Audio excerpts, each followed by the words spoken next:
अंदर की बात कहता हूं, अभी पंजाब में इनके एक मंत्री थे जिनके बारे में बड़ा छाती ठोक ठोक के आम आदमी पार्टी वालों ने कहा था, सरकार बनी एक हफ्ते के अंदर उनके विरुद्ध जानकारी लगी कि वो भ्रष्ट हैं, गिरफ्तार, उनको बर्खास्त कर दिया। मैं पूछना चाहता हूं, कौन से कोर्ट का जजमेंट कराया था? उस मंत्री को क्यों नहीं मौका दिया आपने अपनी बेगुनाही सिद्ध करने का और बर्खास्त कर दिया? चलिए, इस मामले में जिसमें आप कहते हैं षड्यंत्र है, तो तथाकथित षड्यंत्र के अंतर्गत ही मनीष सिसोदिया को क्यों रिजाइन करवा दिया भाई? सत्येंद्र जैन को क्यों रिजाइन करवा दिया? आज मैं पूछना चाहता हूं, मनीष सिसोदिया के लिए एक नियम और केजरीवाल के लिए दूसरा नियम। आपके दिल्ली के कई मंत्री, तोमर जी वगैरह जो थे फर्जी डिग्री केस में, कौन से कोर्ट का जजमेंट के आधार पे आपने हटाया? तो अपने मंत्रियों विधायकों के लिए एक नियम, उप मुख्यमंत्री के लिए एक नियम। कोई करप्शन का कोई चार्ज नहीं हमारे ऊपर। अरविंद केजरीवाल जी कह रहे थे सारी एजेंसी इनके पास है। मेरे को 24 घंटे के लिए सीबीआई और ईडी दे दो, आधी से ज्यादा बीजेपी जेल में ना हो तो मेरे को कहते हैं। गुजरात के अंदर घड़ी बनाने वाली कंपनी को इन्होंने पुल बनाने का ठेका दे दिया और कहते हैं केजरीवाल भ्रष्टाचारी है। मतलब पूरी दुनिया के इतिहास में ऐसा हादसा कभी नहीं हुआ होगा कि एक घड़ी बनाने वाली कंपनी को बिना टेंडर के नॉमिनेशन बेसिस पे पुल बनाने का ठेका दे दिया और कहते हैं सत्येंद्र जैन भ्रष्टाचारी है, मनीष सिसोदिया भ्रष्टाचारी है। इनके पास सीबीआई ईडी है। इन्होंने हमारे ऊपर इतने आरोप लगाए, एक भी साबित हुआ? इन्होंने कहा कि मनीष सिसोदिया ने शराब घोटाला कर दिया, शराब घोटाला कर दिया, 10,000 करोड़ खा गया मनीष। कहाँ गया वो 10,000 करोड़? इन्होंने रेड मारी मनीष सिसोदिया के यहाँ, दीवारें तोड़ तोड़ के देखी, अंदर कुछ नहीं निकला, चवन्नी नहीं निकली मनीष सिसोदिया के। 800 ईडी के और सीबीआई के ऑफिसर्स लगे हुए हैं, शराब घोटाला नहीं जांच कर रहे। 7 साल तो हो गए हमारी जांच करते करते। कोई एक केस तो मिला होता जिसमें कोर्ट में साबित हो गया होता। एक केस तो साबित कर दो यार, एक केस। ऐसे देश कैसे तरक्की करेगा? इतनी गंदी राजनीति, फिर भी केस पे केस किए जा रहे हैं। एक यूट्यूबर ने कहा कि अगर सरकार ने किसानों की सुनकर एमएसपी लागू कर दिया तो देश को 10 लाख करोड़ का खर्चा उठाना पड़ेगा। आइए देखते हैं मजा आएगा। अगर एमएसपी पर खरीदना कंपलसरी हो गया तो इसका फाइनेंशियल बर्डन 10 लाख करोड़ के आसपास होगा। खाओ माँ कसम। लोग इतना झूठ बोलते हैं कि जिस न्यूज आर्टिकल का ये इस्तेमाल करते हैं झूठ बोलते वक्त, वो भी उसी सेकंड इनके झूठ को पकड़ लेता है। 10 lakh crore is miss information. शुभकामनाएं, बहुत सेवा करते रहिए। तू समझा? हाँ। एक्सरसाइज करता हूँ, रनिंग करता हूँ, स्विमिंग करता हूँ। पता नहीं आपको आइकिडो का नाम आपने सुना है? उसमें मैं ब्लैक बेल्ट हूँ। मैं 35 साल तक भिक्षा मांग करके खाया हूं। अरे कहना क्या चाह, मैं पक्का मानता हूं जो लोग इसको लेकर के आज नाच रहे हैं और गर्व कर रहे हैं, वो पछताने वाले हैं। मैं जरा पूछना चाहता हूं इन सभी विद्वानों से कि 2014 के पहले जितने चुनाव में खर्चा तो हुआ ही होगा, बिना खर्चा नहीं। कौन एजेंसी है जो मैं बता पाए कि पैसा कहां से आया था, कहां गया और कितना है क्या? ये तो मोदी ने इलेक्ट्रॉनिक बॉन्ड बनाया था, इसके कारण आज आप भूल पा रहे हो कि पैसा बॉन्ड किसने लिया, कहां लिया, वरना तो पहले तो पता ही नहीं था। चुनाव का तो खर्चा होता था। आप यूपी के स्कूलों में जाके देखिए, आज बच्चे टपक रहा होता पानी, बाहर बरामदे में चटाई लगा के बैठे हुए बच्चे। और आप दिल्ली के स्कूल आप एक बार देख लीजिए, प्राइवेट स्कूलों को उन्होंने फेल कर रखा है। दिल्ली के स्कूलों में एजुकेशन के नाम पे आप देख लीजिए, अमेरिका से जो आए हैं आपने देखा होगा, वो स्कूल का देखने आए हैं। हम जैसे को जो बेनिफिट देगा हमारे लिए तो वही ठीक है। तो जैसे हमें बिजली, पानी, हर चीज की सुविधा काफी हद तक मिल ही रही है। अरविंद केजरीवाल जेल में है, लेकिन कोई बात नहीं, जब वोट देंगे तभी तो बाहर आएंगे। अभी तो नाजायज डाला उसने जेल में, महिलाओं के लिए उसने बस फ्री कर रखी, बिजली पानी फ्री कर रखा है, सबकी सहायता करता है। स्कूल कितनी बढ़िया स्टैंडर्ड के बनवा दिए, प्राइवेट भी नहीं है, ऐसे स्कूल जैसे सरकारी बनवा दिए। घुमाने फिराने की बड़े बूढ़ों को सब क्या सुविधा करी है इसने। तीर्थ यात्रा की बात कर रहे हैं? हाँ, तीर्थ यात्रा की बात कर रहे हैं। आप गई कभी? हाँ गए, हम तो गए, हम रामेश्वर। खाने पीने की अच्छी सुविधा, सब चीज की सुविधा दी है, हमारे लिए तो वही अच्छा है, हमारे बेटों से भी अच्छा है।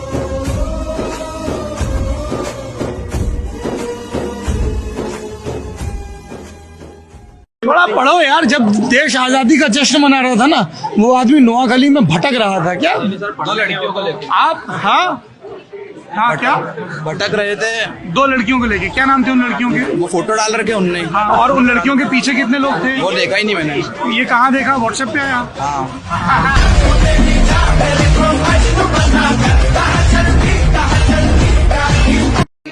अगले 10 से 15 दिन के अंदर हमें पूरी दिल्ली छान मारनी है, घर घर में जाना है, जनता से पूछना है कि क्या इस्तीफा देना चाहिए या जेल से सरकार चलानी चाहिए। जो जनता कहेगी, जनता का हुक्म हमारे सर माथे पर। हम तो यही चाहेंगे केजरीवाल साहब को जेल नहीं आना चाहिए। अगर जेल जाते भी हैं तो भी सरकार चलाते रहे, जहाँ जेल से ही क्यों न चलाना पड़े, सरकार चलाए, बिल्कुल चलाए जेल सरकार। अब किसी दूसरे को पावर दे ही नहीं सकते, हम उन्हीं के पास रहेंगे। हम सब लोग उनके साथ लगे हुए हैं, पूरी दिल्ली की जनता उनके साथ है, सब लोग उनके साथ। और एक ही पार्टी रह गई है जो बीजेपी को टक्कर दे सकती है, वो भी अगर आप ये हटा देंगे। ये भी 20 साल तक बीजेपी नहीं आ सकती दिल्ली में। दिल्ली में बीजेपी 20 साल तक नहीं, चाहे जितने लोग हमने वादे करें कभी आ ही नहीं सकते। ये महाभ्रष्ट आदमी, महाबेईमान आदमी। इनको जेल से ही सरकार चलानी चाहिए। कोर्ट से सजा हो जाए, जेल में चले जाए, तब वैसे रेस्ट करने से इस्तीफा नहीं देना कभी। बीजेपी वालों को उनसे काम देखा नहीं जा रहा, तो इसलिए उनको किसी न किसी तरह से उनको अंदर करना चाह रहे हैं।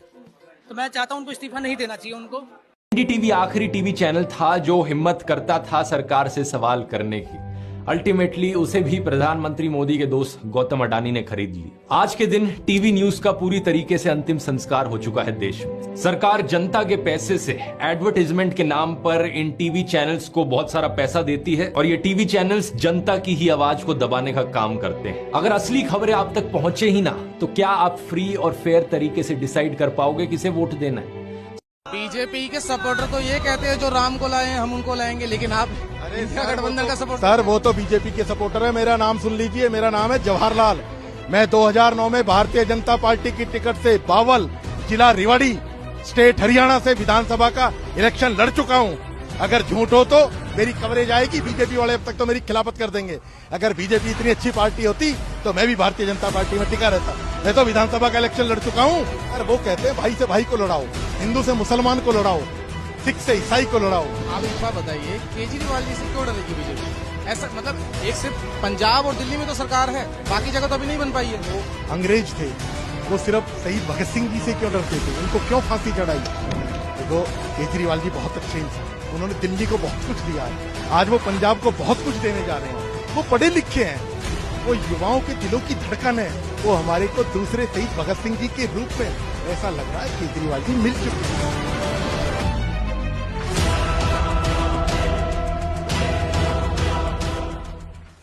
अगर इस देश में कहीं स्कूल बनवाने हो केजरीवाल को बुला लो, कहीं अस्पताल बनवाने हो केजरीवाल को बुला लो, बिजली ठीक करनी हो केजरीवाल को बुला लो। राजनीति उनको मुबारक, हमें केवल काम करना आता है। यही नहीं, अभी और सुनिए। एक बात बताओ, हम गरीब तबके से आते हैं, हमारे बच्चे प्राइवेट में नहीं पढ़ सकते। उस आदमी ने हमारे यहाँ के स्कूल प्राइवेट लेवल के बना दिए, तो मैं क्यों ना वोट दूं उसे? और अगर आज उसको वोट नहीं दिया ना, आज अगर वो हार गया हिंदू मुसलमान के नाम पे, कोई नेता कभी काम नहीं करेगा। हिंदुस्तान में पहली बार किसी लीडर ने काम करा है और वो काम के नाम पे वोट मांग रहा है। और अगर आज वो हार गया तो हिंदुस्तान में कभी कोई काम नहीं करेगा। हर इलेक्शन हिंदू मुसलमान पे लड़ा जाएगा। हिंदू मुसलमान के नाम पे झगड़े तो मिल सकते हैं, ना पेट को रोटी मिलती, जो पकड़ा जाएगा उसे जेल मिल जाएगी, कुछ नहीं मिलता बेटा।